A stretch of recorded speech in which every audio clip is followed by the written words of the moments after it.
कलियुग में भगवान विष्णु के कल्कि अवतार के साथ आने वाले हैं सूर्यपुत्र कर्ण। इस भविष्यवाणी के बारे में जानकर आपका होश उड़ जाएगा। धर्म स्थापना के लिए हर युग में भगवान विष्णु अवतार लेते हैं। शास्त्रों में भविष्यवाणी है कि कलियुग में जब अधर्म का दबदबा होगा, जब धरती पर क्रूर शासकों का राज होगा, चारों ओर भयंकर अकाल पड़ जाएगा, मनुष्य भूख प्यास से तड़पेंगे, तब भगवान विष्णु कल्कि का अवतार लेंगे। ये तो सभी जानते हैं, लेकिन भगवान कल्कि के साथ सूर्यपुत्र कर्ण का क्या है कनेक्शन, ये जानकर यकीन नहीं कर पाएंगे। आज के इस वीडियो में बहुत सारे रहस्यों से पर्दा उठाने जा रहा हूँ। अगर आप ऐसे ही रहस्य से भरा वीडियो देखना पसंद करते हैं तो इस चैनल को सब्सक्राइब करके बेल आइकन पर जरूर दबाएं। कलियुग के अंत में भगवान विष्णु के 10वें अवतार कल्कि इस धरती पर आएंगे। भगवान विष्णु का ये पहला अवतार है जिनकी पूजा अवतार लेने से पहले से ही शुरू हो गया है। शास्त्रों के अनुसार सावन माह के शुक्ल पक्ष की संध्या व्यापिनी तिथि में भगवान विष्णु कल्कि का अवतार लेंगे। उत्तर प्रदेश के मुरादाबाद जिले के सांभल गांव में विष्णु यश नाम के एक ब्राह्मण के घर में उनका जन्म होगा। विष्णु यश भगवान विष्णु के परम भक्त होंगे।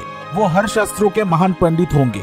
भगवान कल्कि के माता का नाम सुमति होगा। उनके 3 भाई होंगे जिनका नाम सुमंत, प्राज्ञ और कवि होंगे। इन्हीं भाइयों के साथ वो अधर्मियों का विनाश करेंगे। उनके पत्नी का नाम होगा पद्मा। वो लंका में जन्म लेंगी। भगवान कल्कि के 4 पुत्र होंगे जिनका नाम जय, विजय, मेघमाल और बलाहक होगा।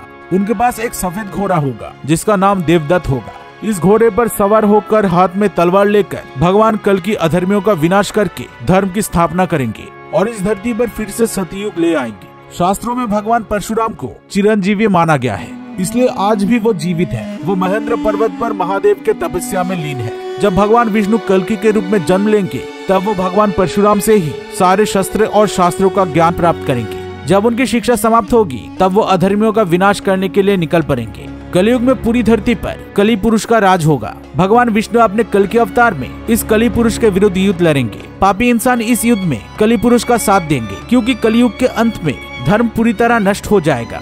स्वयं भगवान को सामने देखकर भी पापी इंसान उन्हें पहचान नहीं पाएंगे। कली पुरुष और पापियों से युद्ध करके भगवान कल्कि इस धरती को उसके प्रभाव से मुक्त करेंगे और इस धरती पर सतयुग को ले आएंगे। कल्कि अवतार के साथ क्या है सूर्यपुत्र कर्ण का कनेक्शन? महाभारत काल में सूर्यदेव के आशीर्वाद से कुंती के गर्भ में दिव्य कवच कुंडल के साथ सूर्यपुत्र कर्ण का जन्म हुआ था। कर्ण के चमत्कारी कवच के बारे में सोचकर आज भी लोग आश्चर्यचकित हो जाते हैं। कर्ण का कवच अमृत से बना था। यह वही अमृत है जिसे पीकर देवता अमर हो गए थे।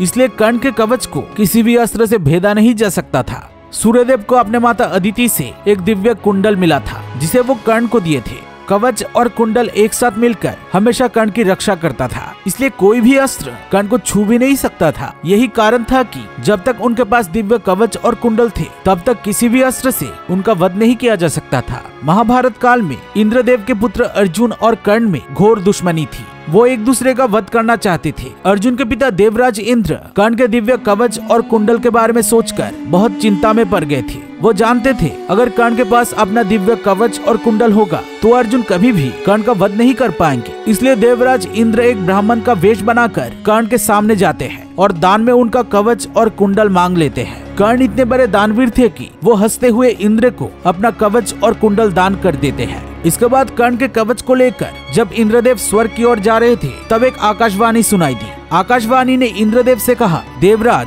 आपने बहुत बड़ा पाप किया है। आप जिस कवच को लेकर स्वर्ग में जा रहे हैं उसे आपने छल से प्राप्त किया है, इसलिए आप इसे स्वर्ग में नहीं ले जा सकते हैं। ऐसे में इंद्रदेव ने ओम पर्वत के गुफा में कर्ण के कवच और कुंडल को छुपा दिया। लेकिन चंद्रदेव ने जब इसे वहां से चुराने की कोशिश की तब इंद्रदेव ने सूर्यदेव के पास कोणार्क के सूर्य मंदिर में इसे छुपा दिया। कहते हैं सूर्य मंदिर के नीचे एक ऐसी गुफा है जिसके अंदर कर्ण के कवच और कुंडल को छुपाया गया है। मान्यता है कि कलियुग के अंत में जब भगवान कल्कि इस धरती पर आएंगे तब वो कर्ण के कवच और कुंडल को धारण करके अधर्मियों का संहार करेंगे।